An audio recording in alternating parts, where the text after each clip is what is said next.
I can do a whole master class on how to engage with those who are needing our help the most and how to be efficient. I think we do a lot of good things, but I think you can be also detrimental if you handle it incorrectly.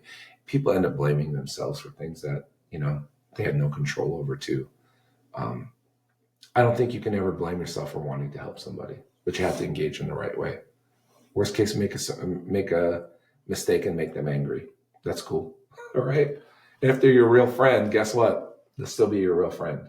And if they're not, they'll go back to the point of origin, and it's better than not saying anything.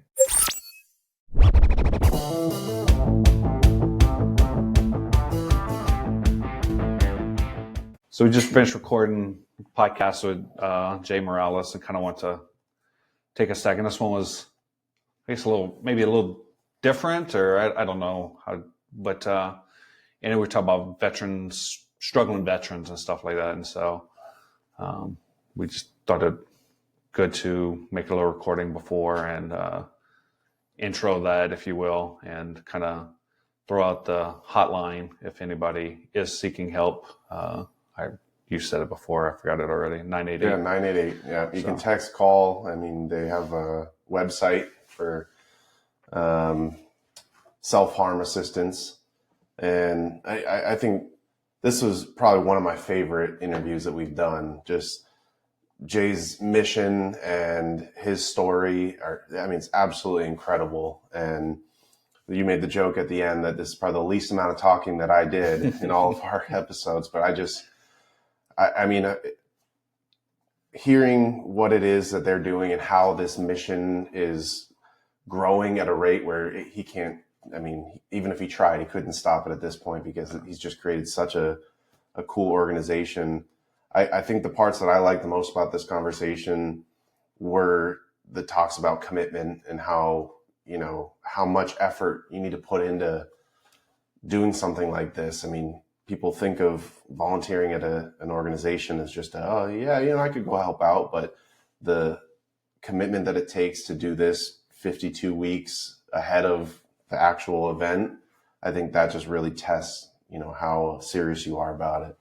So yeah, and this one, I think it's for a ton of people. Like normally, we kind of have an area that hit on more than this, but if you're into nonprofit work, if you're into just building culture within your business, if you're a veteran that A, needs help, or B, looking to help other veterans, if you're just helping to help, it could be a civilian person that wants to help veterans and give back in that way. Like it hits on pretty much every level that you can think of. So yeah, absolutely. Well, I don't think we need a long intro for this one. No. His story is amazing, and I advise everyone to go out and get his book, Let's Go, Jay Mirales. We'll definitely put a link to it in the show notes.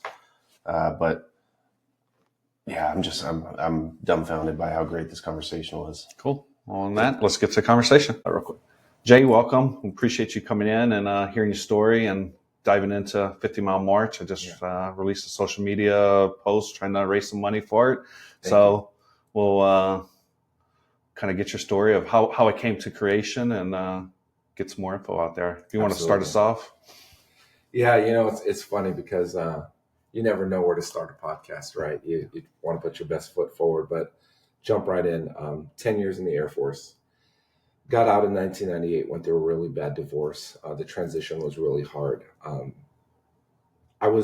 had everything done for me, right? Like, here's where you need to be. Here's what's going to happen next. Stop thinking we thought for you. Just be part of the system, which actually didn't realize how much structure was there till I left. So when I left, got a divorce, things fell apart, really bad. Went to a tough time in my life. 10 months, just, I couldn't believe that I took the uniform off and then I had a hard transition. You know what I mean? Because I would always hear about it, and there was no addiction, no drugs, nothing like that. It was probably more of a pity party. Like, how did this happen? And hey, Gary, could I sleep over your house? And hey, Melinda and Tammy, hey, I'm just going to crash just for the next week. And then it turned into, sleeping in your car, then sleeping in, Ben Franklin Hotel there in Bellevue, I just remember it was like $57. It was hard to let go of that $57. You know what I mean? That Mhm. one couple nights there and showering where you could shower. And my friend said, hey, you're going to live at my house and you're going to clean my basement. You're going to trim the grass. He had a push mower at the time. The manual ones. I was like, No, I don't know. it was, that one that you have to get revved up. And I was like, and I felt, and you're going to wash my car. You're going to wash your car.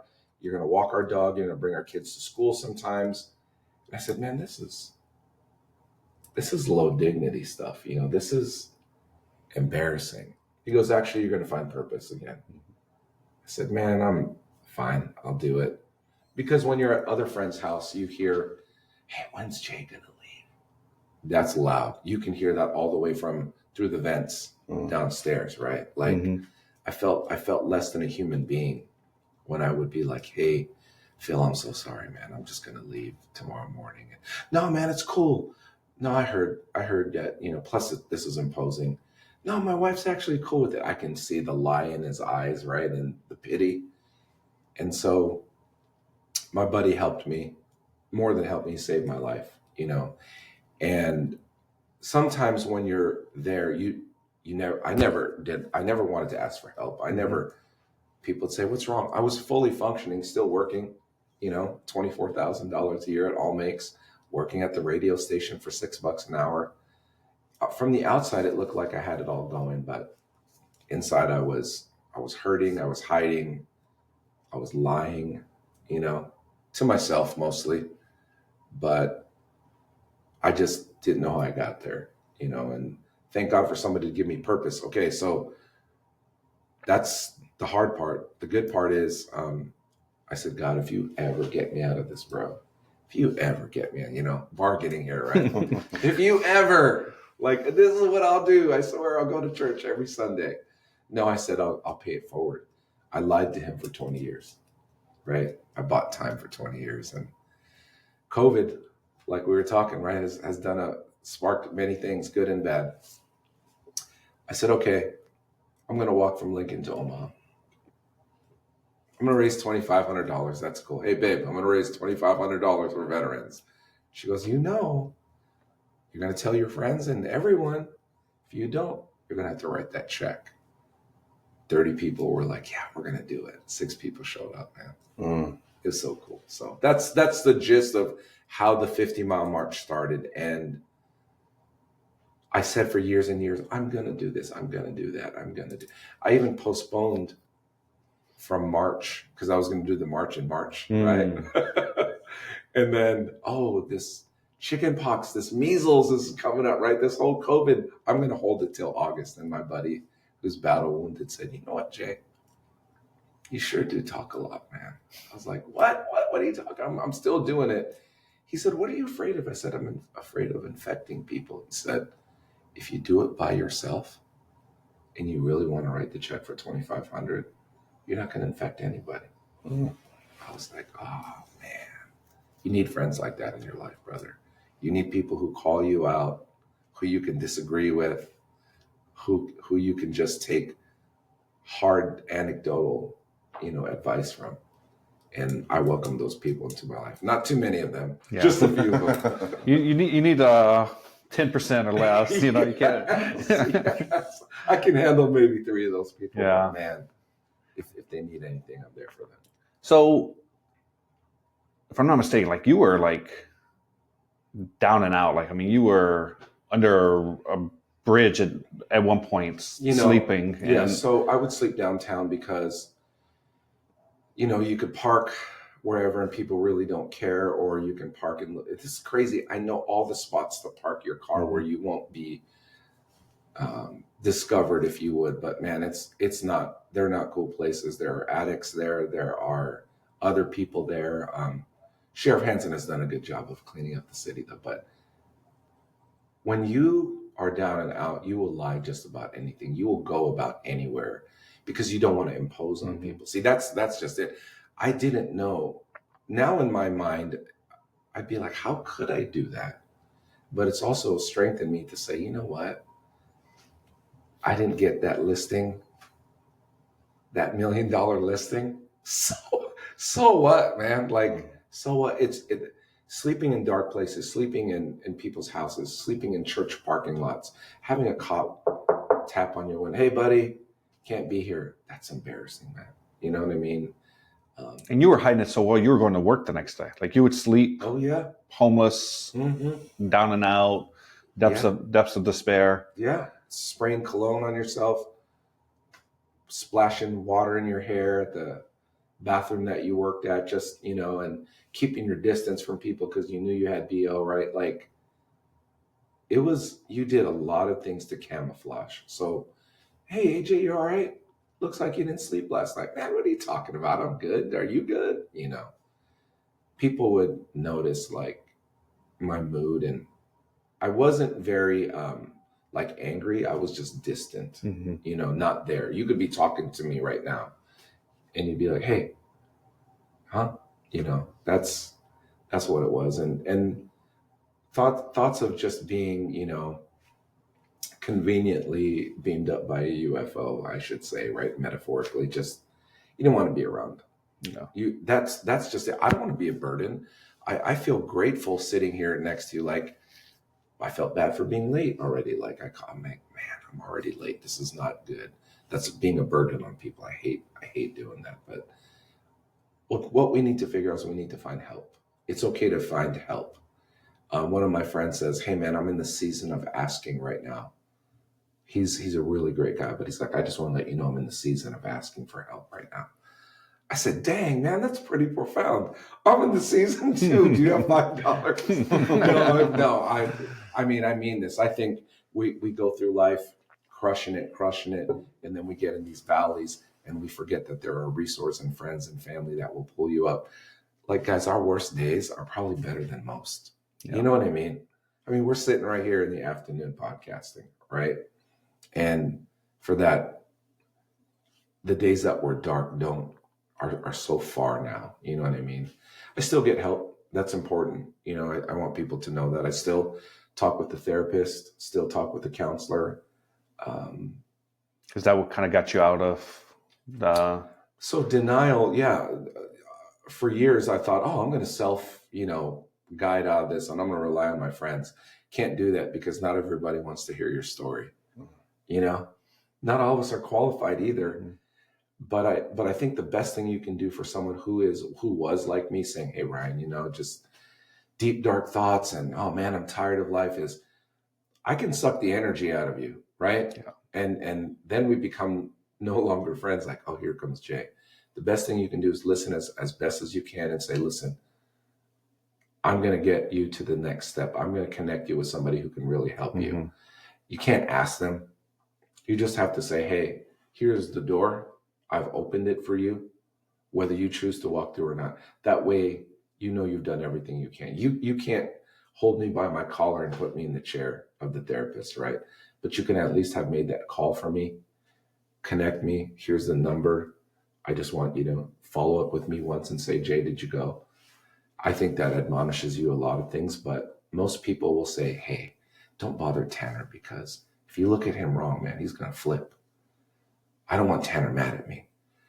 But didn't Tanner tell you that he was going through a hard time? Yeah, don't bother him with that.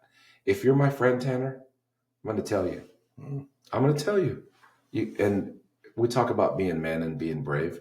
That's being a man and being brave when your buddy's down and out. You say, hey, man, I'm here to listen to you. That takes a real man to do. You know what I mean? I just think we don't do it enough because we've been taught that you've got to be barbaric and a warrior, right? Warriors bleed too, man. Warriors bleed too. Wow. I think one of the biggest traps that people get into is when they're in a tough time, they seek validation in pity parties and people that they can tell their story. Oh, that's tough. Like, I'm sorry you're going through that. But the real pivotal moment that I heard from you was having someone almost slap you across the face and be like, I love you, but we're going to get out of this. Yes. And I was not walking in my faith yet. And he was like, you know, God's going to help you, but what did he say? You can't be in park. He said that. I still remember. He goes, God's going to drive you, but you can't be in park. I was like, okay, all right. I remember going to the base chapel a few times during Christmas and Easter. Oh, this is making me uncomfortable, man. Like, brother, can I pray for you? Oh, yeah, go ahead, man. Pray for me. Yeah. Oh, it feels amazing, man. Thank you. Thank you. You know, it was uncomfortable. I sweat and all that stuff, right? Like, man, this guy's really believing in this. Just let him believe. Don't just be respectful, Jay. He's letting you stay in his house. Now, I didn't say I didn't believe. I was just uncomfortable at the level. I'm like, is Jesus going to walk in any second right now? Like, is he coming in? Like, because that's the way you're talking, right? And so you're right, though. It did take someone to slap me across the face and say, stop feeling bad, because you see this a lot. Prayer warriors, pray for me. Can't tell you why. Validation. Mm-hmm. Oh, Jay, we are with you. Prayers, thoughts with you, lifting you up. Praise the Lord. Like, why do we do these things? You know, and I'm not chastising any one person, but what I am asking them for is, if they really need help, get on your knees. Get on your knees. No one needs to hear you. Social media, you don't need 732 views for that to be validated by God. Mm-hmm. If no one hears, just get on your knees and pray and listen, you know, stop asking, just listen, you know, and that's what I was not doing. I was not listening. I was going to do this. I was going to get, you know, I was going to do this multi-level marketing thing. I was going to become rich. My buddy was like, hey man, you just need to wake up tomorrow. I was like, what? Were you trying to mask your pain with getting rich, being successful, friends liking Yes. you, whatever? You said you weren't addicted to anything, and you know, was no drugs or stuff like that. But was that kind of your drug? I was addicted to validation. I was addicted to, man, I'm going to break 6 figures this year. Bro, I was making $24,000 a year. Even with my part-time job at $6 an hour as a radio DJ, you know, I was addicted to people saying, you know, Jay, you're a smart guy. Oh, thank you. That would last for probably about a good 20 minutes. And they went away and I'd be like, man, I'm just here again. But again, when you're going through it, you don't really think of the cycle. But the things I was addicted to was people noticing that I was hurt and me saying, oh no, I got this. It's okay, but thank you. You know, mm-hmm. And that's what I thought building friends were like, to pull people into your mess and validate that you're in a mess and they want to help you. I'm like, that's friendship. It's not friendship. I mean, I was addicted to saying, well, if I make more money, I'll be a better person. If I had a 1990 Ford Probe, man, red, oxidized, let's be honest, right?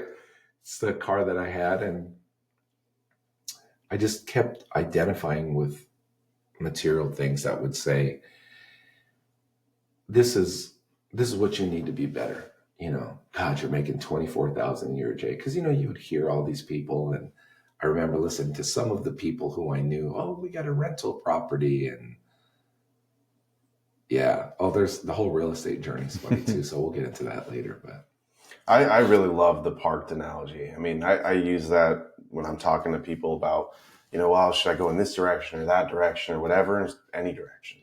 Because if you've ever tried to move a parked car, it's not going anywhere. Even pushing that car, it's difficult to get that wheel to turn when you got no power steering. Yes. But you get a little bit of momentum. Even if you're going in the wrong direction, it's easy to start correcting. And I think that's the biggest, the most important analogy for not just the mindset journey, but the financial journey and, you know, spiritual too, is just taking the steps and moving forward. And it's easy to course correct.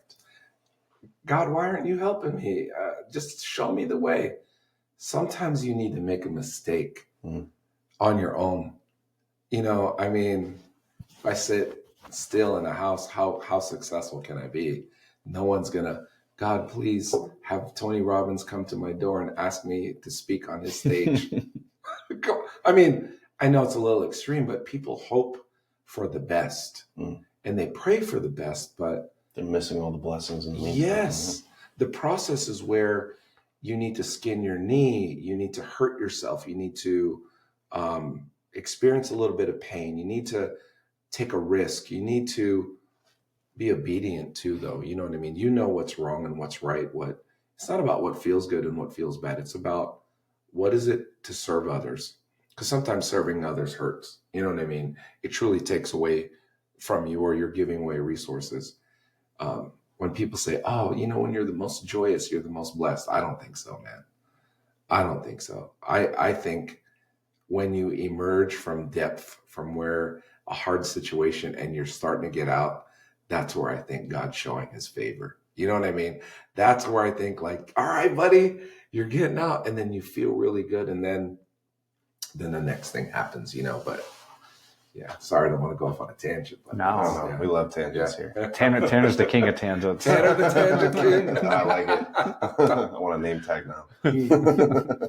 Done. I'll get you a video name tag. It says tangent. So how did this whole experience, the homelessness and dealing with hiding, your true feelings, how did that lead you into an entrepreneurial path or your faith walk? When I love the underdog stories of people, and, my parents were immigrants, and, my dad had, probably 3-4 jobs. My mom had 2 jobs. I just remember growing up in San Francisco, it was a lot of hustle and bustle, and I remember my father saying, hey, if you ever want to, what did he say? If you ever want to be the king or the something like, it's bida is what we call it in the Philippines. The bida is like the king or the hero of the story. He goes, you have to own something. He goes, if you ever want to be the bida. So, like he used to watch movies like Dirty Harry or Clint Eastwood. Mm-hmm. Clint Eastwood would be the bida, right? He'd be the king of the story. So my dad would always say, hey, if you want to be the bida, you got to own something. You got to own it, right? And so that always resonated with me. So let's talk about the journey to entrepreneur. I did a lot of crazy. I probably did shakes and vitamins and all those things, right? Like all the multi-level marketing stuff. My sister is a very successful Amway distributor in California. And, she started it young.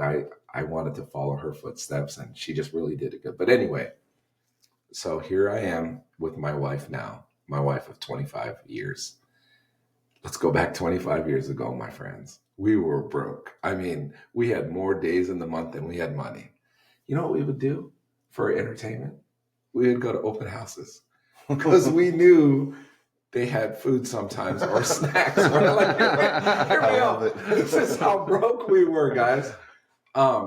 We used to look at the paper because, the paper is where it was before. We used to look at, we used to go to the offices during the week because they would have a flyer with all of their 25 years ago. Then we would drive neighborhoods, and God, we love Linden Estates, man.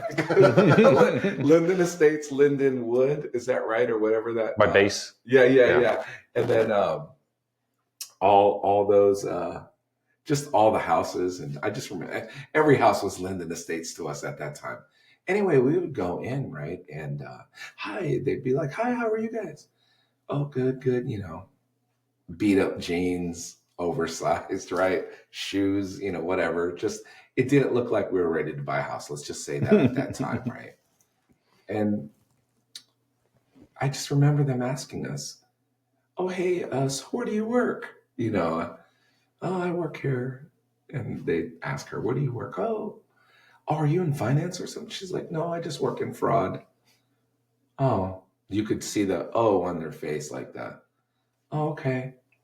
Well, look around, whatever. So I got sick of that feeling of just being an imposter, thinking.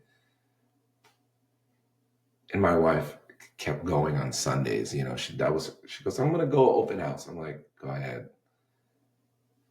We can't afford it right now. I'll start going when we can afford it. And I remember she had gone for probably 4 or 5 times without me. She's like, oh my God, I saw these houses and look at these. And she was excited. I saw the excitement. One night, our youngest daughter at the time, Jade, I was changing her diaper in the crib, and there was a water bug. So it wasn't a cockroach; it was a water bug, right, just on her chest. And we were living at 108th and Fort at the time. You know those townhomes there. I said, "Babe, what are we doing?" I said, I'm gonna get us out of this." So I decided something turned on. So we started going to open houses again. I said, "We're going back." She goes, "Babe, that's okay. We don't need to get a big house like this. Let's just get a small house." I said, "No, I want to act as if," right? So I remember going to Linda Estates, stopping. She goes, "What are you doing?" I said, "We're just gonna walk. I want you to feel what it feels like to be in a neighborhood like this." We started waving to people, bro. Like, Like your neighbor. yes. And they're looking back at us like, but I was manifesting, man. I was like, hey, this is what I want. You want to know it's ironic? From Linden Estates, what's across the street? Stonehenge, 144th and Blondo. Mm. We ended up there, man. First house, $109,000, fixer upper. We had the worst experience ever. But man, that's where the entrepreneurial journey started. It started from wanting to own something. And then I thought, oh my gosh, from homeless to homeboy, we got into our house. I was like, we did it. But to get to the water bug on my daughter's chest, to where we were able to buy a house, I DJ'd Wednesday, Thursday, Friday, drove to Lincoln on Tuesday nights for 50 cents anything. I installed Wi-Fi routers in people's houses, right? Because Wi-Fi started coming to be a thing. I was working and working and working and hiding probably my pain to validate myself. And that's probably where I said, you know what? It doesn't hurt that much to work. And I feel good when I work. I feel good when people accolade me. I feel good when I'm recognized for a good job. So people told me, you should be in sales. You should be in sales. I'm like, no, I don't want to do sales. Then I started the insurance world, and then eventually it started into real estate. So Nice. yeah, sorry.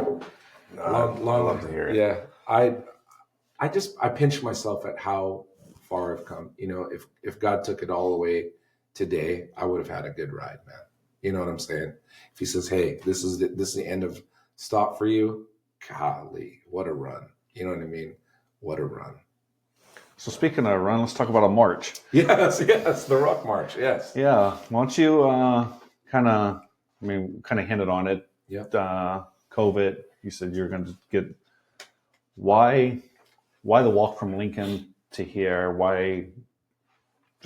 Yeah. So again, Jay loves to come up with grand ideas, right? 50 miles because it was my 50th year of being alive. Yeah. But I quickly connected the two when I started training. I was like, oh my God, that's a lot of mileage, you know?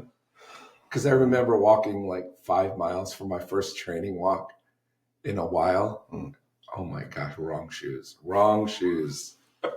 So during COVID, we started walking every morning, John Bodie and I. 6 o'clock every morning, we would walk for 2 hours, and we didn't have a specific route. We just knew it was 2 hours, come back. He'd have to start his office work. I would have to start mine.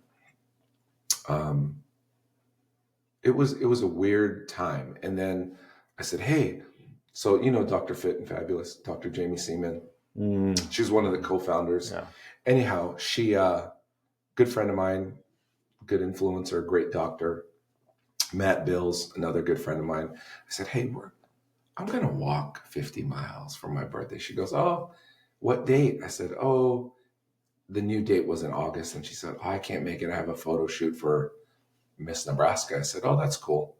Listen to this. Miss Nebraska called her and said, hey, because of COVID, we can't do this. She's like, hey, guess what? I'm walking with you. She had 100,000 Insta followers at that time, right?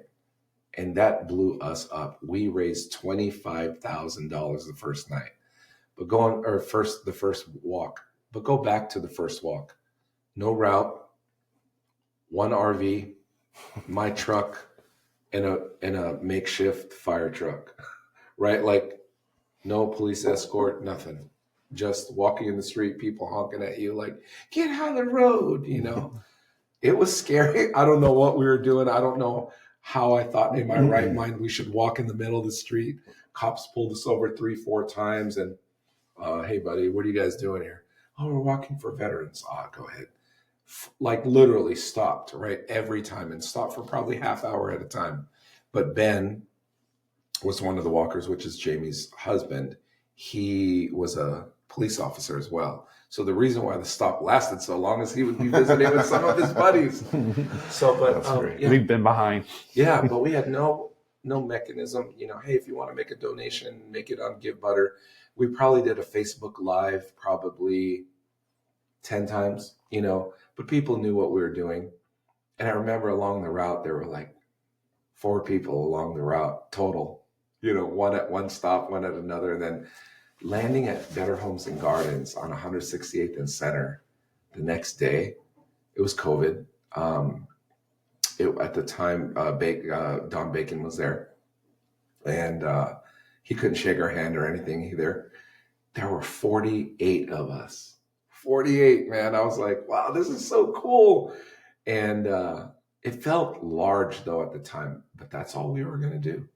There was no more. This was not an annual thing. Do you understand? This was a one-time. Happy birthday. God, yes, happy birthday to me. I told you, God, I'd make it good. We raised $25,000. We gave $12,500 to Guitars for Vets, and we gave $12,500 to Moving Veterans Forward. Cool. Then some idiot 2 weeks later goes, "Hey, this is JD, or this is Jeff. You remember me?" I was like, "Yeah, I remember you, Jeff." He goes, "Sorry, I couldn't walk with you guys last time, but could we do it next year?" I said, "What? What? What do you mean next year? There's no next year. This is a one-time thing." He goes, "Well, you guys ought to do it." He goes, "All those cars were honking at you. You got a lot of news publicity, and I think you're onto something." So I called Jamie and I called Matt. I said, "Should we do this again?" "Yeah, let's do it again." And then the numbers are the numbers. 6 in 2020. And this is walkers, right? Walkers, and yep. You have support staff in addition. Oh my gosh. And we had 2 guys, one guy drinking beer and one guy driving the RV. That was our support staff last time. And then my wife coming out and making coffee for us. She literally woke up at different times of the night to bring it to us. Oh, wow. Now she's a hospitality commander. So today, let's fast forward. So 6 the first year, 39 the second year, 59 in 2022, 87 in 2023, almost 150 people last year. I think at the qualifier, so we had 368 applicants like yourself. I bet you there'll be 260 that show at the qualifier. 260. So you think 100 will fall off before, roughly? I believe that. Well, probably 40 will be from out of state, right? But of those 40, probably 10 will make it. And I'm not being facetious. I'm saying these are just law of averages that we've experienced. And we've had a lot of people say, "Oh, man, I've been trying to train this. How do you train for this?" I said, "You just get out and start walking," right? And, some people say, "Hey, we have weddings. We can't make it," but life happens. So if 250, 260 people show for the qualifier, I'll be happy. At the end of the day, we'll probably end at 150 to 170 is what I'm thinking, just based on what we're seeing in his historical data. But 22 hours, man. I was going to say, do you find a lot of people fall off because they realize how hard it is? Because you see you're walking. Like, most people watching this can walk. Mm-hmm. But you're like, "Oh, I'll start off with 5 miles." And you go to walk 5 miles at once. That's how hard it is. Like, it's 15 pounds. Especially with YouTube and Instagram and everything, like your mind, like you just want to go do something else. Like, yes. Like you have to just be present for. Yes. So well, I think the big thing that I like about this impact and how you have it all set up is we started this off camera is the commitment that it takes to make it happen. Yes. And people like sending the Facebook prayers and they, here's my $10 donation. Yes. But they don't realize how much yearly commitment goes into being physically capable of walking 50 miles. You bring up a good point. So you've volunteered at other organizations. I'm sure you found your passions of, I remember Heart Heroes and Chariots for Hope. I love Jason and Michelle Hurt. Salvation Army, the Kroc Center, Sienna Francis House. Like, my family and I, we love to serve time, right? But those weren't large commitments. Like Sienna Francis House, Thanksgiving, 3 hours, a little bit of cold, a little bit of this, hot chocolate. Thank you guys. Pop in, get your sticker. Right. We call it a movement. Some people call it a cult. So some of the unintended consequences of what has happened, or the byproducts of what has happened, is I would have never met you, Ryan. Yeah. I would have never met you, Tanner. We start to build community. And I have this 5 a.m. ruck group. Did you ever see it yet? Did you look at I see the pictures. Yeah. Mm-hmm. So this community of people, that's just little community. They're all over the city. It's like terror cells, right? Like, or, it's like, I don't want to say that, but it's like sub-chapters of the 50 Mile March, and little tribes is what we call it. Mm. And man, it's crazy at the things you hear. Hey, Jay, I'm feeling blue. They say worse things than that, but hey, Jay, I'm having a hard time. And it's heavy, but you know what? Because we have a tribe there, everyone's ready to pitch in. Everyone's ready to be like, oh my God, cleaning water out of a basement, having someone spend time at their house, going to chemotherapy with one of your tribe, a 72-year-old friends with a 24-year-old like couple, right? Mentoring them, pouring into them, worshiping with them, families getting back together, things to look forward to. Oh my God, you dropped 30 pounds. You dropped 100 pounds.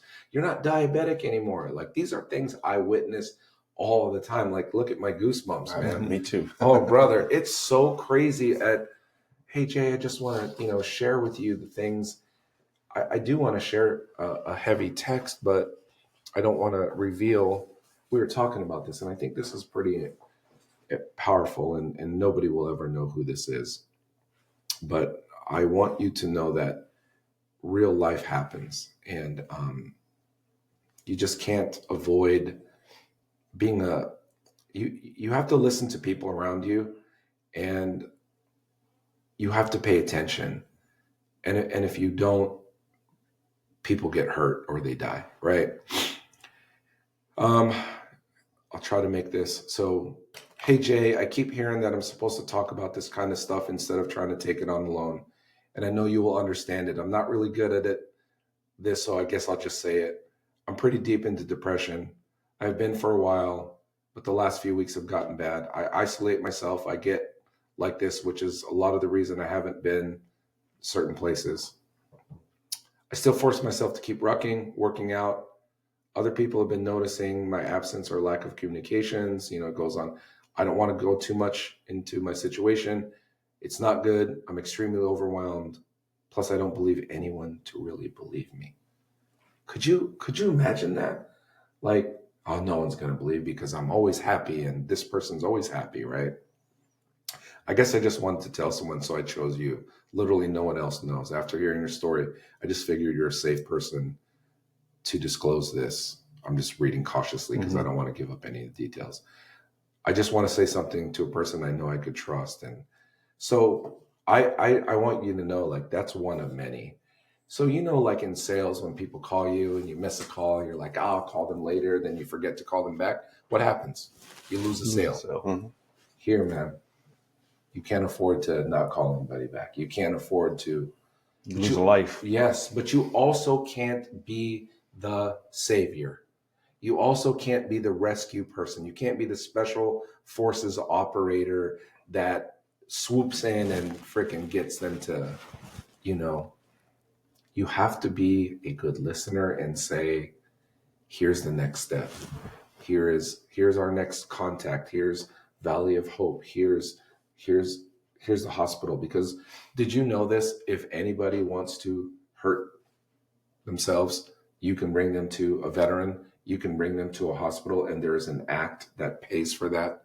That's all they just have to be in some level of danger. If they check into an emergency room and say, hey, I'm thinking of this, they take them right in, and that is paid for by the U.S. government.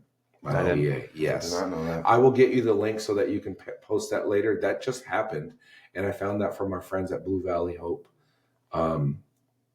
It's that's an incredible benefit, man. Because 9 times out of 10, 11 o'clock at night, you and I are talking, and you're like, "Hey, Jay," like, "Oh, all right, let's do something," right? And then you stay up on, nope, pick that person up, bring them somewhere. Yeah, it's I don't always think the government does the best yes, a job of things, and they don't. but they have done in the last 10 years a tremendous amount of work trying to help the veterans, and that's on both sides of the aisle. I'm not trying to turn that into a political comment. Neither am I. It's a fact. It's a fact. Like they've from I think when Obama was leaving through Trump, Biden's administration, like they've last 10 or so years have done quite a bit to help veterans. But it also wasn't them. It was us sitting here at this table. Yeah, it's the community, correct, pushing, saying, Speaking "Hey, we up. need this." Yes, because 20 years ago, bro, there was no thank you for your service. Mhm. There was no movement of. I mean, you saw a guy in a Vietnam hat at a airport, getting spit on, right? Like even now, it's like if you don't say something to that person, you almost feel like you've almost cursed on them. There's a shift in culture to where, listen, I respect our first responders, our firefighters, and all those, they're in danger every day and they're in a different kind of danger. But when we said, and we know the statistics, right, over time, over deployments, wartime, even safe trainings, right? Like your life is in danger. When you're inventorying claymore mines or handling munition, or when you're exercising, there's a risk. There's a risk. And some of the things we've been exposed to over our life, right? I'm not going to over advocate and tell everyone they're all disabled, but man, some of the things we were exposed to in our life it's crazy. You normalize it though. And then you get out and you realize it's not normal. Right. You're right. But, oh my gosh, I remember getting out of the service, and I hope this reaches a service member. Hey man, if you take some of this disability, you're never going to get a job. You should just take this. I said, okay. So I took 10% on my way out, man. Because if you get 30, employers are going to look at you like you're crazy. Employers don't even know. This guy at CBPO is what we called it at the time. What was it called? MPF. MPF. Yeah. As we're getting out, they're stamping your paperwork, right? Oh man, if you take more than 10%, you're never going to get a job. So guess what? I took 10%. He had the misinformation. There's no validity to what he said. So I reopened my cases. And anyway, we have to be careful. We have to take care of ourselves. There's a shift in culture. So the 50-mile march, you're saying, well, okay, here's another nonprofit. Here we go. Another nonprofit, right? Because I used to think that of nonprofits. And I still sometimes do. We are here to stand in the gap between government services and our brothers and sisters. What does that mean? Let's say, Ryan, you were stubborn. And I said, Ryan, you need help, bro. Mm-hmm. Jay, I know where the VA is. I mean, you know where the VA is, right? You can drive there yourself. No. But you're thinking, this is not a big problem for me. So you sweep it under the rug, and guess what? One day it becomes a bigger problem. Or, hey, Jay, I'm going through a really hard time in my life. Well, we have an 18-month program, okay? You can either learn to drive a truck through Werner Enterprises. You can go to the labor unions. So you can go from a $40,000 scraping the bottom of the barrel to living into a community and then graduating at $80,000, $90,000, $100,000 when you get out. It's not about the money, but I'm pretty sure that you have different choices from $40,000 to $60,000, especially if you never had it before. $60,000 to $80,000. But if you're working hard for it in a community where people are lifting each other up, not smoking cigarettes behind the freaking buildings, right? That's not what we're doing. Like Jeremy, you are getting out of your house and you are doing physical therapy today. Oh man, do I have to? Yes. Oh yeah, that's what we used to do in the military. God, these rooms are only 400 square feet. They're bigger than our dorm rooms were. Wait a minute. You mean we're going to go to worship in the community center? Oh, yeah, we used to do the base chapel. Oh, wait a minute. I got to do fire watch? I got to do, dorm guard security? You mean I'm going to stand awake 24 hours while my brothers and sisters sleep? Yeah. God, I remember this, man. This brings me back to order. Oh, then you're going to work out. Then you're going to get your job training. Then you're going to volunteer. There's no sitting down, right? There's no sitting down. This is not prison. This is voluntary. This is a voluntary thing. And I promise you, had I had a hand up to have an 18-month community, to be around my brothers and sisters, volunteer, find purpose, mow the grass, clean the trash, freaking polish the doorknobs with brass, right? I'm going to find purpose, and it's going to make me feel good. And then 10 years later, when I come back, be like, I used to be there, man. Or volunteer my time, or write a check, but yeah, it's a pay your way as it's you earn your way. Now, what about, there's only 22 houses there. We'll probably case manage with partners 100 to 150 people a year. Okay. So they'll say, hey, Ryan, your file, you're to come here once every 2 weeks. We have counselors. You don't even have to wait for the VA or for the hospital or whatever. So if we proactively get you good therapy 2 times a month, every 2 weeks, your obligation is you have to show. You can't cancel this, right? It's preemptive striking, right? It's better. And then you're like, hey, I'm here early. You go into the coffee shop and you're like, hey, Ryan, what's up? Oh, I'm just early for my appointment. Hey, Ryan, this is Dave. Dave and you are do the same thing. He's a podcaster too. Community, bro. Yeah. Community. I mean, connection. Yes, you need community. And we of our mission is of God and of country.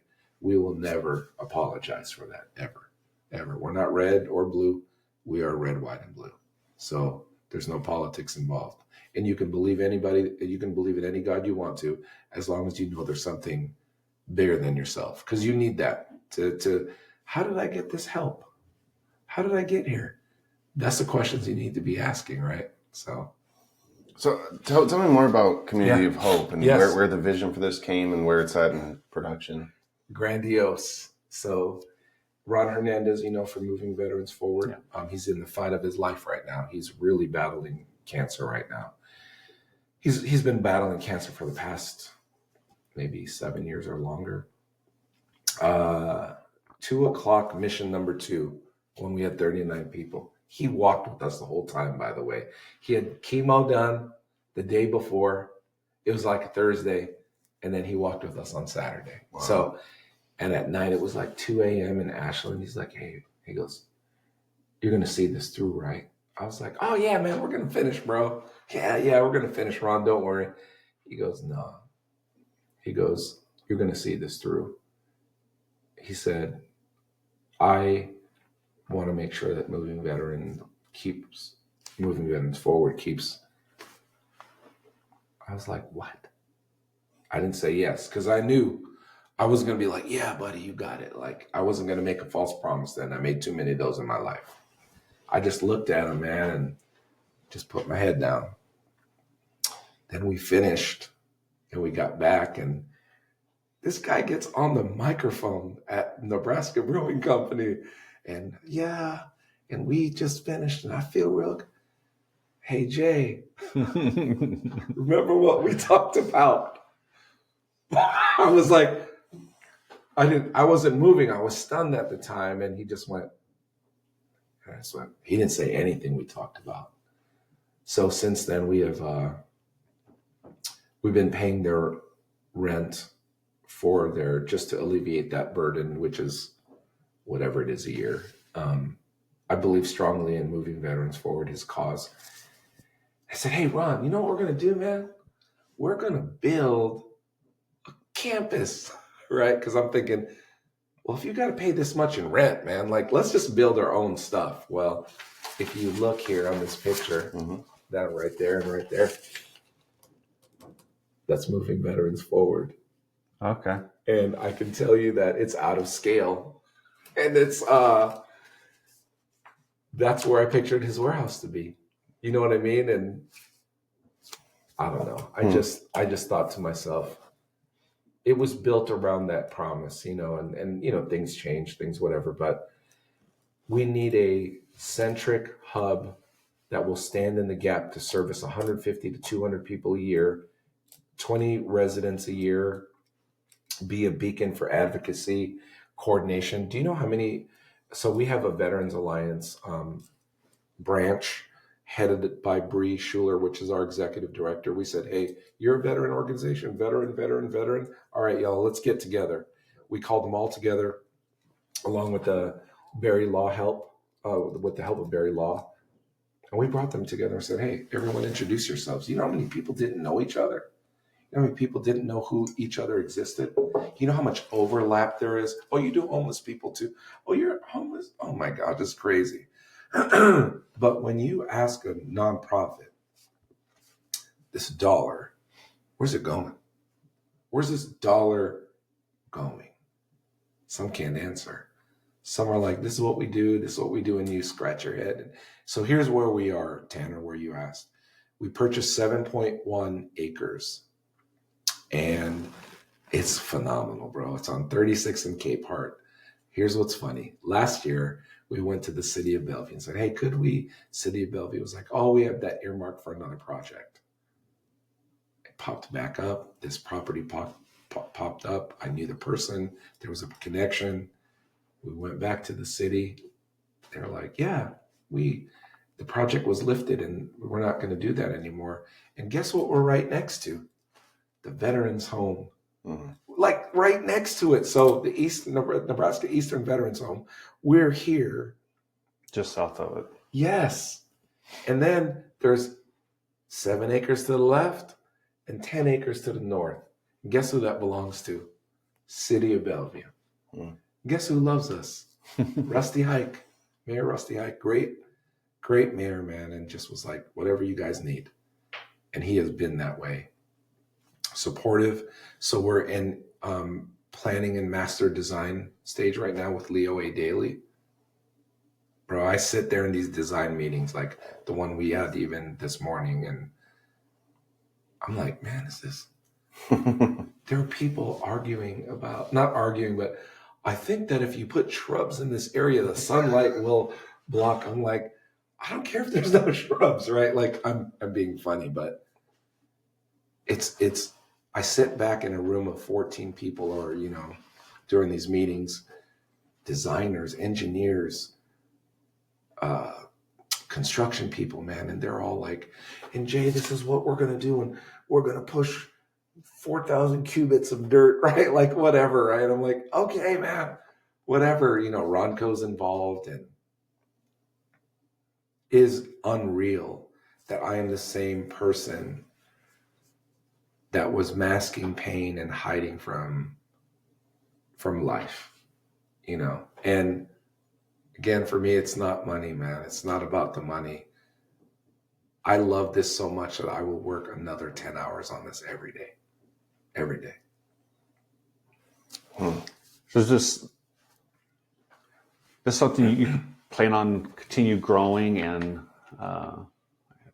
might have heard something about South Dakota, possibly so expanding yes. out to neighboring states. So if we get it right here, which we should, my wife and I want to retire in a few years and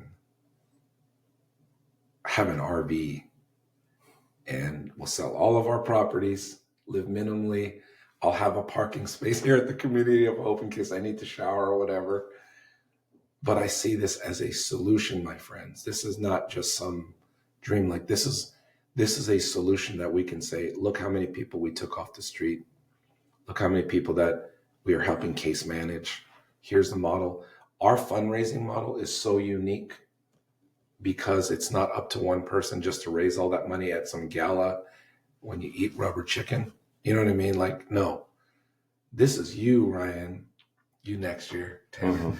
This is you, Ryan, who you're training, you're curious, your heart's in it, right? Like, okay, I'm going to start fundraising. I saw you start fundraising already, yeah. Right? And you're going to be in this. And people are going to ask you, what is it you're doing? And everyone does it for different reasons, right? And you are one of many who are like-minded who say, me too, Ryan. Oh, Ryan, you did it this way. I'm going to copy that idea. Oh, hey, Ryan, do you want to join us for a practice ruck? Hey, Ryan, you and your wife? Oh, us too. You know what I mean? Like, it's so crazy that you're just entering this journey because you've seen it, like you said, for a while. Yeah, I've seen it from afar, but first time participating and being involved. How long ago did you leave the military? Officially 2020? Officially March 1st, 2020. Yeah, so think, right? So have you been involved in any organizations that have re-immersed you into, a nostalgic look back at your service? I mean, you could have, but I mean, I don't know. No, I mean, the only thing I've done was, and I'm not just, I'm a draw a blank on it, but he's a local business guy who owns a place up in South Dakota. Okay. Called Ranch Ministries. And there's plenty of great work. Yeah. I'm saying to you, brother, when you hear the acronyms start to fire off again, when you hear the stories, right, the half lies that people tell, it brings you back. It brings you back into, hey, what was your AFSC, man? Like, I don't even know who to say that to, right? And what was your MOS, right? And then you start talking, and you were deployed. We were there at the same time. Get out of here. But we're also walking with our civilian counterparts. So the things that you're able to translate and the things that you're able to feel and the respect and the dignity that you are, you share in that, right? Because you get it and you give it. But man, this whole thing, Bree says it's like a cult. It is. It's kind of like a cult because you have to spend so much time. And by the time you're done, you'll have 150 to 200 hours in this, either through training, mission, celebration, ceremony. Oh gosh, we're going to do this. So we're going to do a Nebraska Brewing Company to the Nebraska Vietnam Memorial, to the cemetery. We're going to do a silent walk there where we turn off all phones, shut everyone up, right? Like absolute silence. I'm going to ask people to walk as quietly as we can and then we're going to have prayer there. And then we're going to walk back 15.7 miles. That'll be March 26th. Like, this is crazy. You think, well, so even if you're not going to join us on Next Mission Official, this is a place, Tanner, to go, what is it like? Mm-hmm. That's what it's like, bro. It's just a community. Yeah. So hit on, I guess, some of the sponsors. So you started off 6 people walking. Yeah. Now you got Warner Trucking, who's one of the larger truckings in the United States. Yes. Ronco, you mentioned, large contractor. Nebraska Brewing's, smaller place, but you got some large people that you were able to bring into the fold. And what's funny is until we don't really like solicit, like I'm not like, hey guys, let's make 12 phone calls today and let's set up appointments. These are organic, these are from our walkers. Hey, I work at UP. What? Hey, I work at Better Homes and Gardens. Okay, cool. Hey, this title company wants to get involved. Hey, this insurance agent wants to get involved, and we are very careful who we align ourselves with because it's not about being elitist or selective. It's about saying, are you really aligned with On Mission?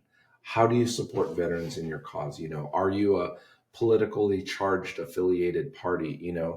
That's one thing we don't really allow, where people who are wanting to, hey, I'd love to speak at your next event. I'm up for election. Like, if you want to speak there, I just ask that you don't talk about your platform. But if you want to talk about how you're helping veterans, great. And it's not about censoring them. It's just about making sure, because we have all walks of life in the 50-mile march. And I want to make sure that this is about veterans and nobody else.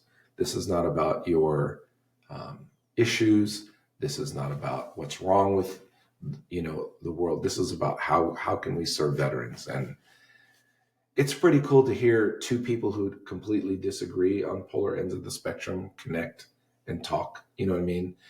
not even about the politics, but about veterans, you know. And like I said, I mean, whatever political party I am, I don't need to tell you. It doesn't really matter. I mean, you know what I mean? What I need to tell you is that if you're in line with what I do here, I promise I won't push off my beliefs on you. You know what I mean? Yeah. This is my belief that the world can get behind. And there are some people that say, nope, not behind it, Jay. I shake their hand. You know what I mean? And I tell them, I thank them for listening. And I truly respect that. They say it's not for me. But that's only been a few people, right? Like, and it's usually people who oppose war. And I say, hey, we're not advocating for war. We're advocating for the people who are hurt because of it. And they just, for whatever belief. And I'm not there to change their mind. That's not what I want to do. I don't want to change people's minds. People like you, I want to pour into you, man. I want to honor your 20 years, 10 years, however it is, whether it's fundraising $2,500 or just connecting about our faith too, man. You know? You said something about you hope to serve 150 people a year, but there's people suffering in silence.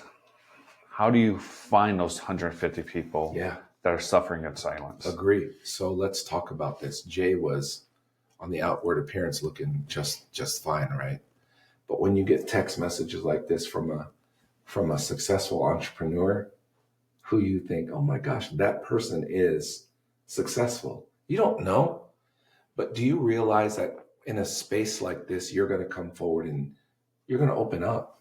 You're going to say, man, Jay, I don't believe, someone told me like one time, I don't believe that you're as brave as sharing what you're sharing. I'm like, I have to, because people have to hear the message. And guess what? They, hey man, me too. What? Like what? You would think the people that are the most successful on paper, wait man, you've got a portfolio of this, and I mean, you got, you just don't know. And abuse of, addiction and gambling. And here, when someone says, hey man, I'm not close with my kids because of my anger. What? Man, you need help. Mm-hmm. No, I'm good. I just need to relax. Me and my wife are just going to go on vacation. No, man. And I'm just making up the name. Rick, you need help. And I'm going to get it with you. And you know what? If you're pissed off at me, I don't care. I'd rather you be pissed off closer to your family at me than pissed off at your kids. I truly mean that, man. I'm not here to be righteous or serve them, but when they open up to me, I usually ask them, hey, Rick, are you just opening up because you want to talk to somebody, or are you asking me for my help? Oh, no, man, I'm just talking. Well, you found enough trust in me to talk to me, right? Because I never knew about this. Then I give them the suggestion, like, here's what I think you should do, and here's the next step. I talk about that. And even in my wife's cancer diagnosis, the last 4 years, she's had breast cancer, skin cancer, and all that other stuff. The doctors are like, hey, we found this. All right, what's the next step? Get me to the next step. Mm-hmm. I can't WebMD to death this out of your body. Hey, you're telling me your problem? Here's the next step. I'm going to make sure you get to the next step. My job is this is your next step right now. There's nothing else. Well, what if we? Let's not do that. What time can we be there? Here's the handoff. Here's where you need to go. This is professional help. Or I can just say, hey, Rick, I'll call you back. Guess what most people don't do? They don't call back because they're uncomfortable. We're trying to teach our people on how to engage in the conversation, how it's, and people get offended all the time, man. I don't care. You know what I mean? Like, oh man, you shouldn't have helped so-and-so. You shouldn't call them out. Well, I didn't call them out. You told me they needed help. They told me they needed help. That's another thing. Hey, Ryan, I got this friend named Oscar, and Oscar told me these things, and I don't know, Don't engage in the long conversation with me. Get Oscar's number. Get Jay out of the way, right? All right, why are you telling me this? Because I thought you could help him. Okay, give me his number. Well, I just want to let you know his wife Gertrude does. Nope, I don't want to know. Oscar needs help. Give me the number. Hi, Oscar. This is so and so. I was in the service just like you were. Or hey, Oscar, I'm a first responder or whatever it is. You and I are traumatized. Tanner thought we should meet. Oh yeah, man. Just listen. You don't have to solve their ailment. Just listen. Yeah, man, I'm struggling. Okay, here's the next step. Sorry, I can do a whole master class on how to engage with those who are needing our help the most and how to be efficient. I think we do a lot of good things, but I think you can be also detrimental if you handle it incorrectly. People end up blaming themselves for things that, they had no control over too. Um, I don't think you can ever blame yourself for wanting to help somebody, but you have to engage in the right way. Worst case, make a mistake and make them angry. That's cool. All right. And if they're your real friend, guess what? They'll still be your real friend. And if they're not, they'll go back to the point of origin, and it's better than not saying anything. Yeah. And I think the pity parties and the sympathy over sympathizing does more damage than good, because the person who's seeking it, they get that momentary validation and then realize that they just looked like a victim, or Yes.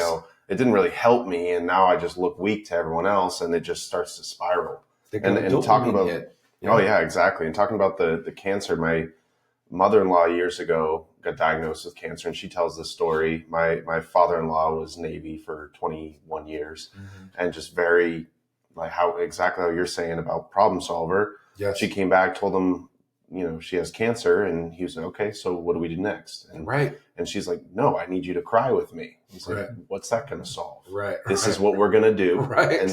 And so I think that when people are seeking that pity party, it's not solving the problem. Mm-hmm. And so finding someone in there that's willing to tell you the hard truth, what you need to hear, not what you want to hear, I'm telling you, those are the people that are going to change your life. I mean, bro, people collapse in front of people because they know the room's going to run to them, right? You know this, right? And I think there is a condition in which we like to be taken care of, or we like to be coddled, or we like to be loved or revered. So when some people get to the point of faking passing out or faking an ailment, which is a real condition, right? And people come help them, I think social media perpetuates that. I think a lot of people are conditioned that way to where, well, if I put my problems out there, maybe people will get my side and I'll be right against my ex-spouse. Maybe the courts are right here, right? Oh, did you know when I did pay for child support and now my baby's crying? You're not doing any good. I get it, right? Like, I understand that is a dire situation to be in, but to put your business out there and I wrote down your word validation, Tanner, I was there. I was like, I don't need help. Let me prove to you. I would do things to validate myself, man, to prove that I didn't need help. But who was I fooling at the end of the day? Me. So along this process, where did you find God? Oh man. It's funny because I have been in and out of times in my life where in the past 25 years where things cycled, right? Where materials, not many material possessions, not many. And I think I only clung to him again when it got pressure, when things are, oh my gosh. But I'd say probably in the last 7 years, a couple years before COVID, before I left one of my, I had a change in my life, a professional career change in my life, because I felt like I was worshiping the money. And I wanted to prove to my wife and to myself and to God that I didn't want to prove that to God. I wanted to take it away and start over because I was addicted again. And then my wife had cancer and that even deepened. And that's where I found, I don't know if it's solidarity or peace. I found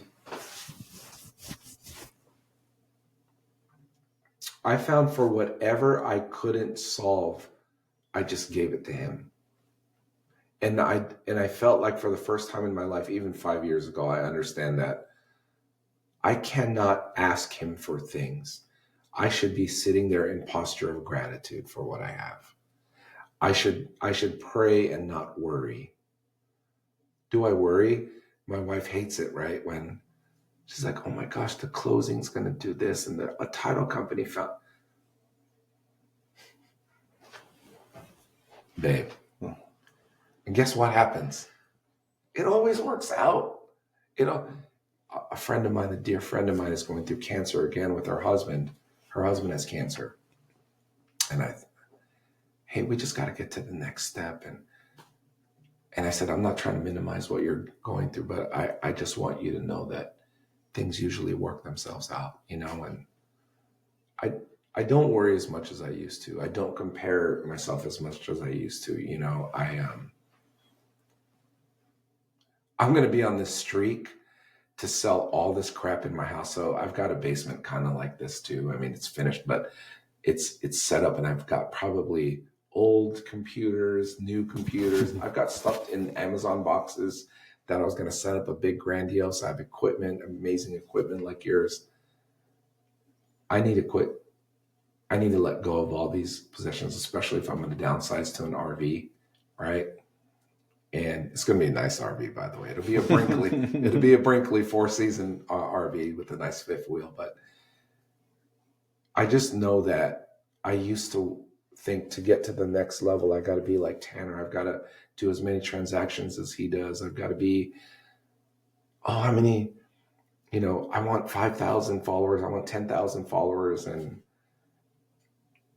I think I realized probably in the last year, like, a lot of my friends have made the podcast game, and they've made the social media game. And, you know, you look at folks like Kyle Loftus, you know, 1320 video. Do you know who that is? I Maybe know. 1320, 5 million followers. Anyway, great people. I realize that I just have to be a good follower of God.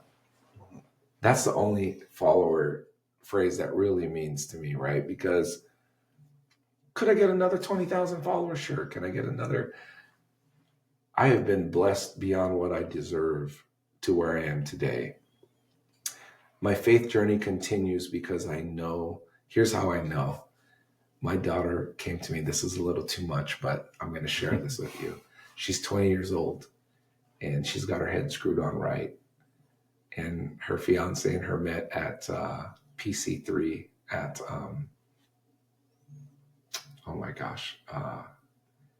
Providence Church.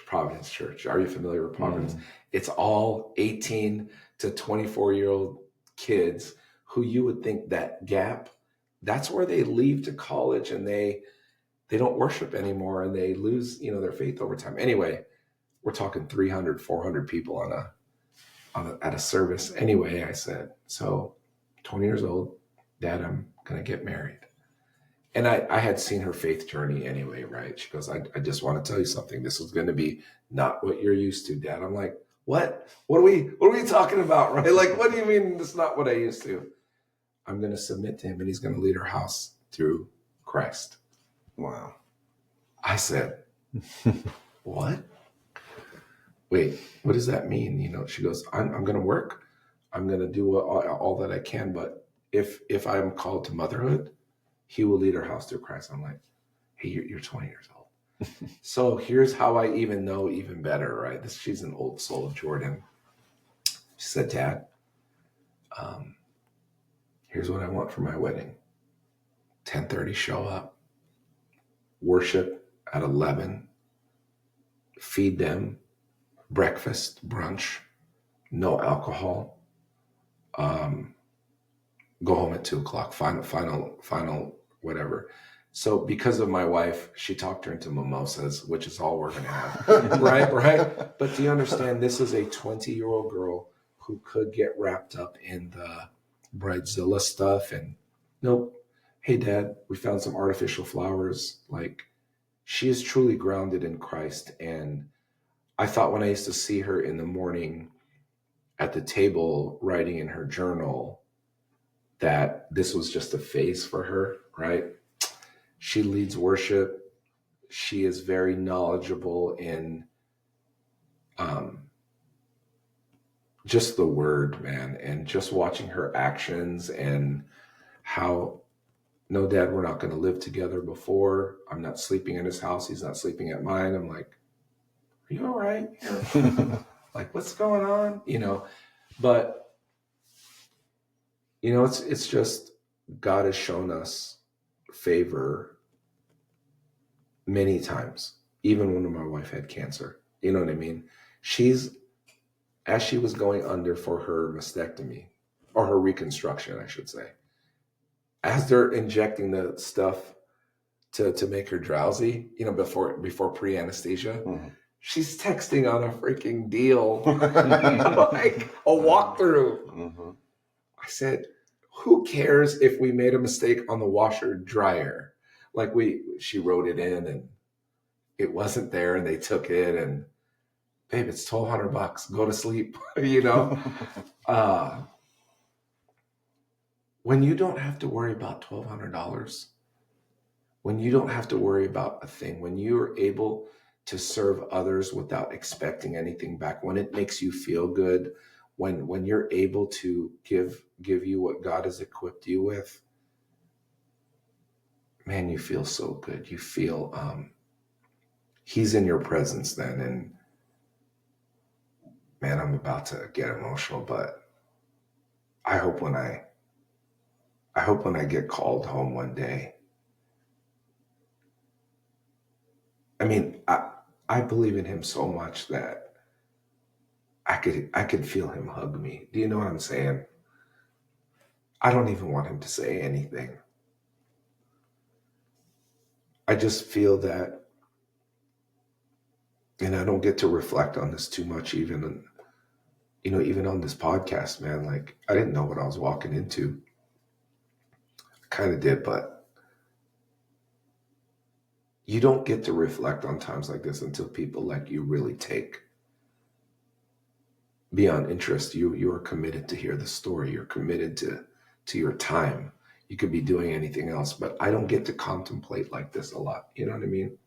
I don't get to share this a lot. I know how I feel. I know how my day goes, but no one has slowed me down enough to be able to say, hey, man, when did you find your journey with God?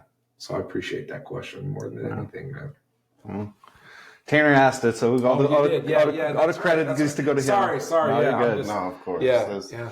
Well, and one thing I think that is more relatable for us being in different levels of leadership in the military is learning that servant leadership, that sometimes it's not a dictatorship where the leader knows all. It's that the person in charge has to learn from the people under them just as much. And from the sounds of it, in your faith walk, being the leader of your household, you accept that you can sometimes learn from your daughters how to be 100%. A better Christian. Absolutely.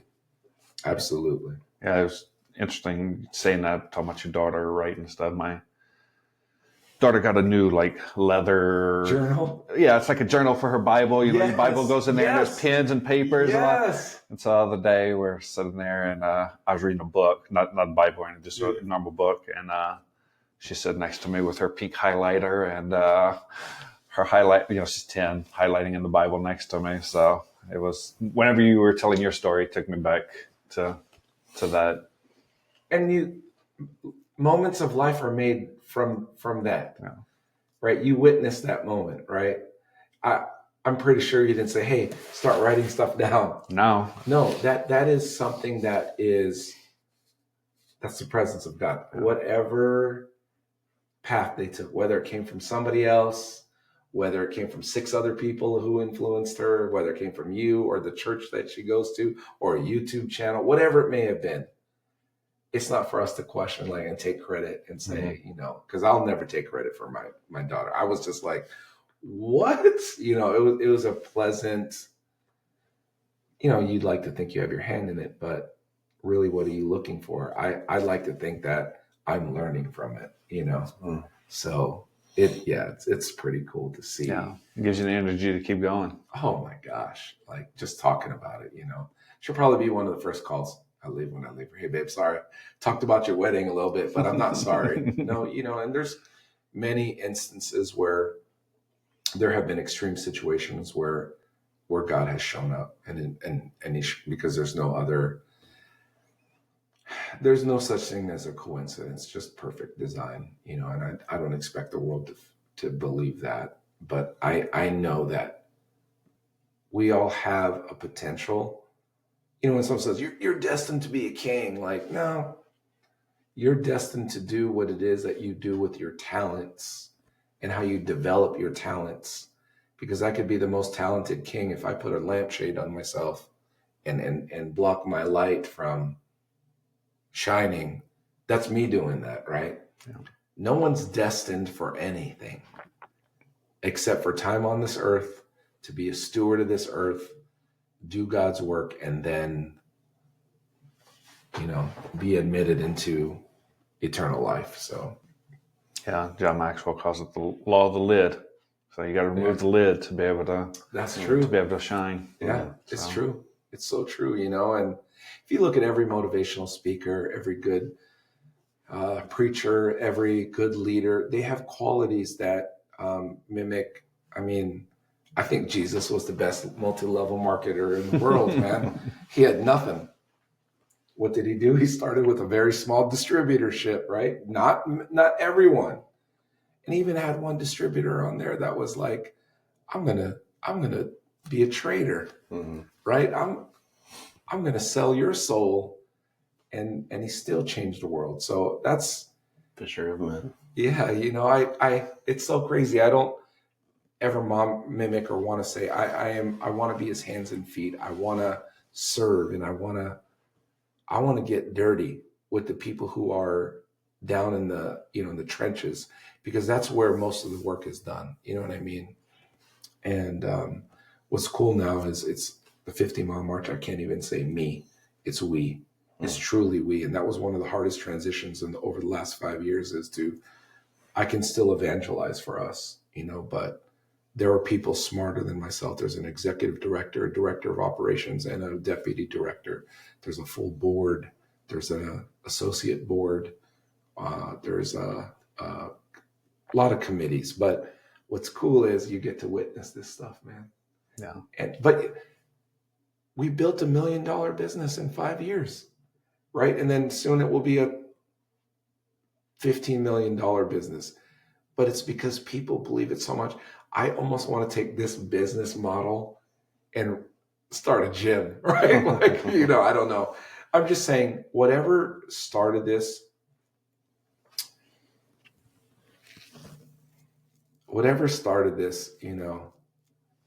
I mean, you could probably guess where I'm going with this. I'm saying this was between the darkest moment of my life and me bargaining with some guy named God.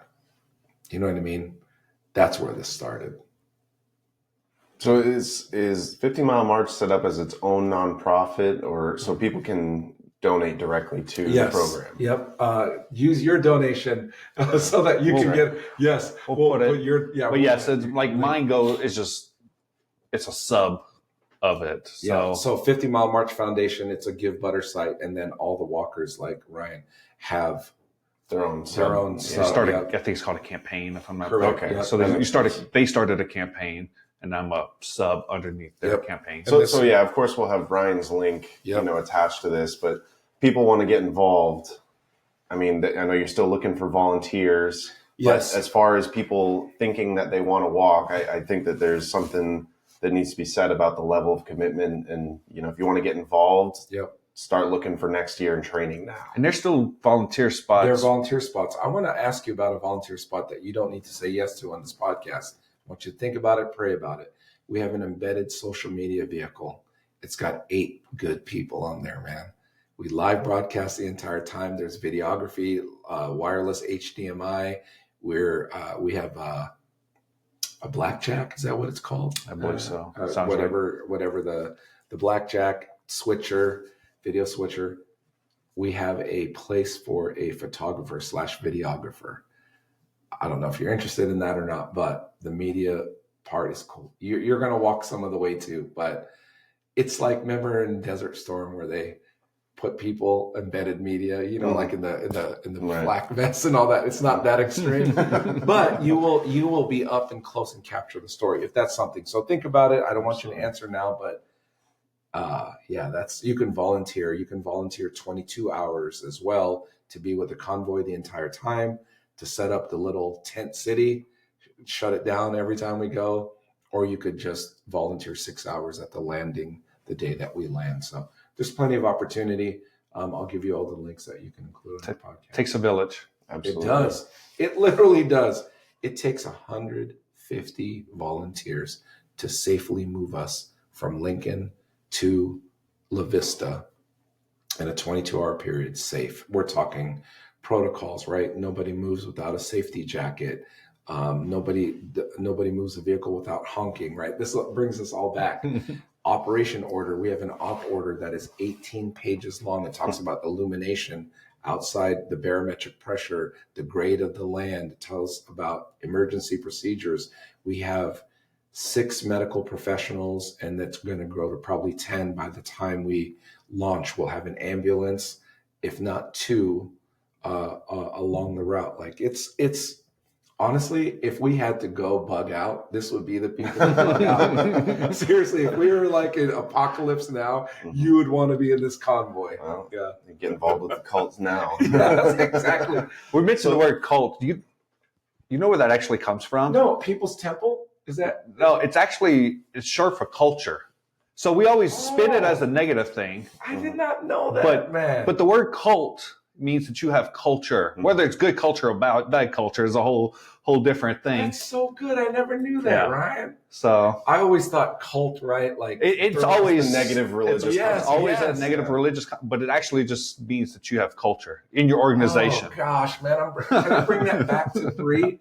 I'm bringing that back to Bree today. I'm going to see her after this. 50-mile march cult swag coming soon.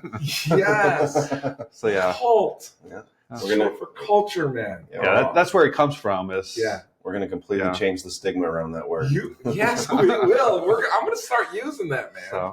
So on the training before we wrap up. Yeah. If someone says, I think I want to do this, and I truly think that most don't grasp how difficult it is, what kind of training regimen would you say over the next 60 weeks before the next qualifier they should start getting into now?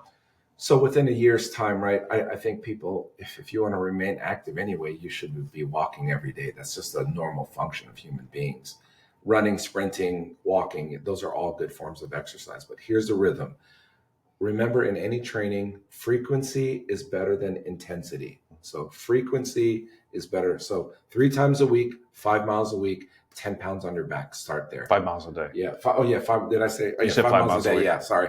That's very short. 5 miles a day. Every 4 weeks, every 5 weeks, check yourself. Push to 10, right?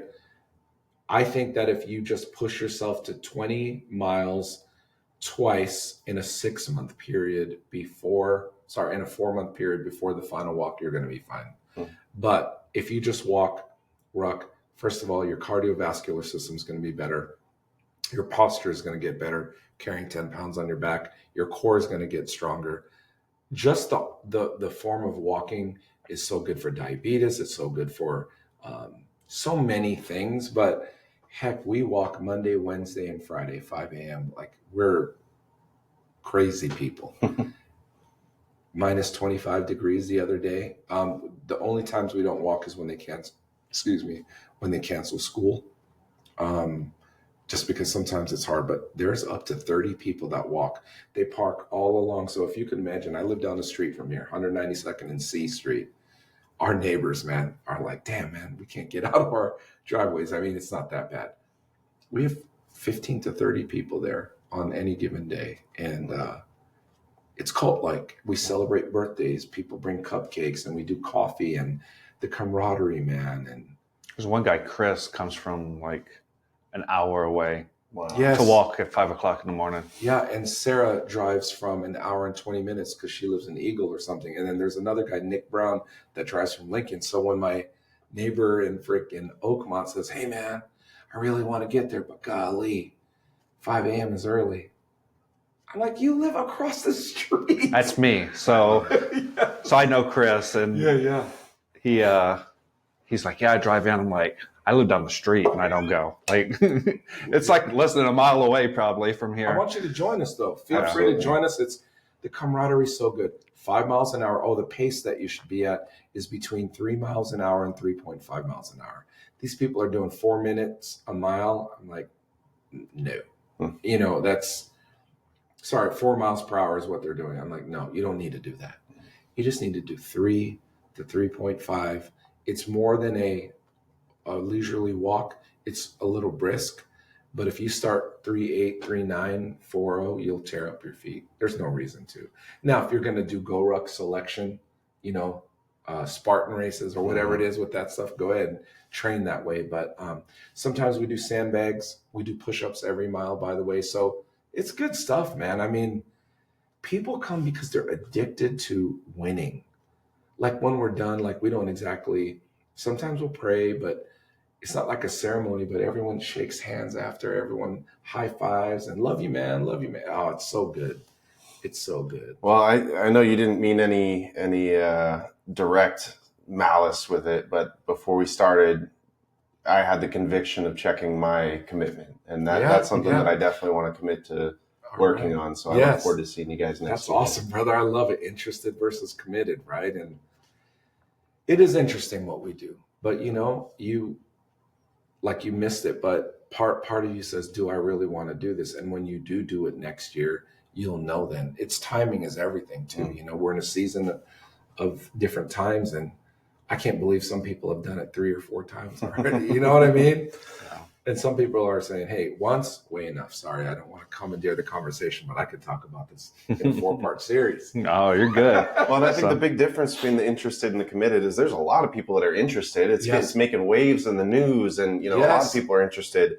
But the commitment comes from, can you wake up every single week, 3 times a week to go out and do this thing that sucks? Yes, it does. It sucks. And I remember doing, 12-mile marches in the Army, and I was like, this is awful. Why, I don't even volunteer. Well, if you're this committed to the mission, you will wake up every single week and look forward to it. Yeah. And when you're that committed, that's when you're welcome to join the 50 mile. That's how I see it. Yes. And there's a reason there's a qualifier. I'm sure Ryan can walk this backwards. I'm not trying to say you're some super special guy, but I'm saying, you could probably walk the 50 miles. But this qualifier has scared people already to say, well, wait a minute. What? I'm a CrossFitter. I don't need to do this. Wrong attitude, man. Get out. You know what I mean? Those are people I love to shake hands with and say, Jay, I'm a 3-time Olympian. I'm like, cool, man. But why do I have to do a qualifier? So there's a mentality behind that I can't align with. Yeah. Wait a minute. Is this for you to get into the military, did we have to pass something? Did we have to go through MEPS? How come we didn't tell MEPS? Well, I'm the track star of the year. No, man, be humble. Shut your mouth. Go through the process, because it's in the process you find yourself. And at the end is where you find, if you follow that process or not. And again, interested. You know what scares people the most? What do you think scares people the most? Probably that it takes 22 hours. No. It's at $2,500. Oh, really? Think about this. That's the number one reason we get. It's not because they don't think they can't walk. Oh, Jay, I would do that, man, but I hate to borrow money from my friends or ask money from my friends. I said, okay, fair. But let me just share with you before you decline. You're giving them an opportunity. You're not asking them for you. You're asking for Jay Mirales, who used to live under a bridge, or Jay Mirales, who used to live in his car, or your uncle who, or your whoever. You're asking for these people. And what's cool about this is tangible now. The money, we have a Form 900 that you can look at. We're very open with our books. But the money part stops people. People say, Jay, what if I can't raise $2,500? You know what I tell them? Write the check yourself. Some people have. Some people are like, yeah, you're right. I could do that. That's not cheating. I'm like, no, it's you interested in the cause. And I learned that from Youth for Christ years ago when I went down the side of the tower. You had to raise $1,000. I think I raised $750, and I showed up and I was like, oh, I raised $750. They said, oh, you have to raise $1,000. I was like, oh. And I was like, well, I have time to raise. They said, or you can just write the check. I was like, I could? Okay. So I did that. And then I saw people with a camera on their head, the GoPro. I said, how do you get one of those? Oh, it's another 150. I'm like, I'll do that too, you know? But again, in giving, I believe in Youth for Christ so much. Would I have given that one, that whatever it was, without doing this? I should have. Do you know what I'm saying? Don't do the 50 for the personal challenge. You know you can make it. Do it for the symbolicness of asking for veterans, feeling the immersion of pain, and then completing something with a community, right? And then being part of something bigger than yourself. I don't know. We have people 72, 75 years old walking, you know what I mean? So I'm thinking, what's my excuse? And we have a 9-year-old, so. And she's walking again this year. Yeah, Lexi. Wow. It's crazy. Yeah. It's hard to explain to a kid concept of time, but she told stories of ghost stories. She told, you know, prince and princess story. Like everyone listened to her, man, but she talked a lot on stories, and that's what kept her going. And I'm not sure how it went, but she'd say, how much longer? I think her dad would say, oh, just 1 or 2 more stories, you know, like that, because she didn't have a concept of 30 minutes from now. And then her foot hurt, and they didn't know what hurt means. So if you can't describe your pain, how can the doctor diagnose? So they had to really check her foot and everything. So it's, as long as your doctor releases you, I don't care what age you are, you know, there's a risk to this. One guy fell out last year because his chest started tingling like first 4 or 5 miles in. And we're like, hey, listen, this is not the place to be macho. This is not the place to push through, brother. Shake my hand, get in the truck, and it's okay. You know what I mean? What's not okay is the people who wait last minute to prepare last minute for the qualifier. And because, you know, the qualifier to the march, there's a lot of time there. You could just do the qualifier and just eat Snickers the whole time, right? And that happens. I'm pretty sure it does. But I think over time you hear the war stories. We have a app called GroupMe, and on the section there's a section that's called Only Feet. Bro, wrecked feet. Like, how is this? My friend was like, man, look at my feet. It looks like my parents are related. But if you see it, you're like, yep, they look like they're related. That's funny stuff. I'm sorry, man. That just no, you're all good every time. So I want to give a second to let you tell us about the book. I haven't read it. I just got it last week. What's so okay. Underachiever. Yeah, here's the book. Let's go. The title is this: Tanner, stop overthinking. Let's go.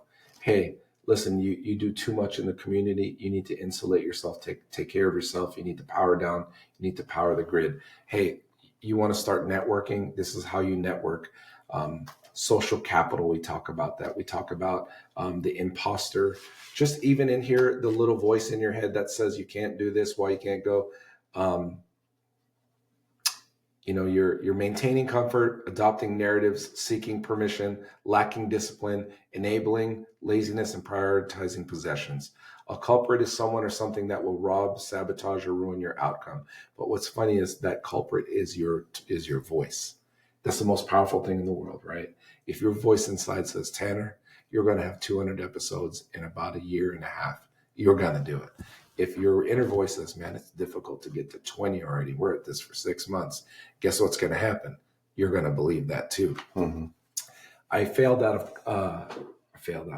barely finished high school, and my mother was in my principal's office, and my principal said, you know, your son's never going to amount to anything. And she started crying, okay?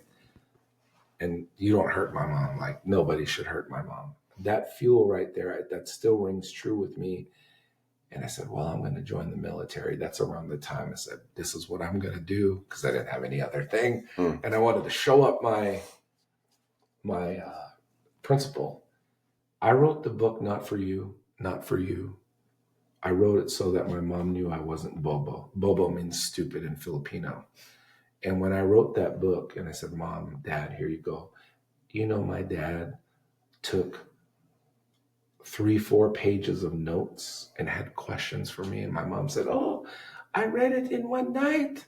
It was so good." Like, they spent $3,000-4,000 a year on me for private boys' school in San Francisco, where they had no business doing that. They had no money. You know what I'm saying? And I crapped on them for 4 years with a 1.7 GPA. I wrote that book for my mom and my dad so that they knew I wasn't Bobo. You know what I mean? It's awesome. Yeah.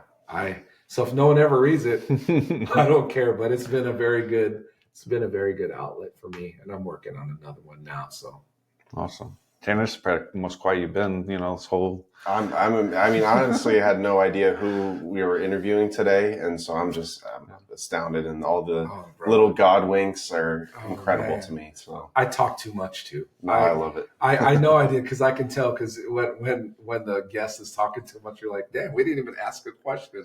No, I like these. I'm not the most eloquent speaker, so.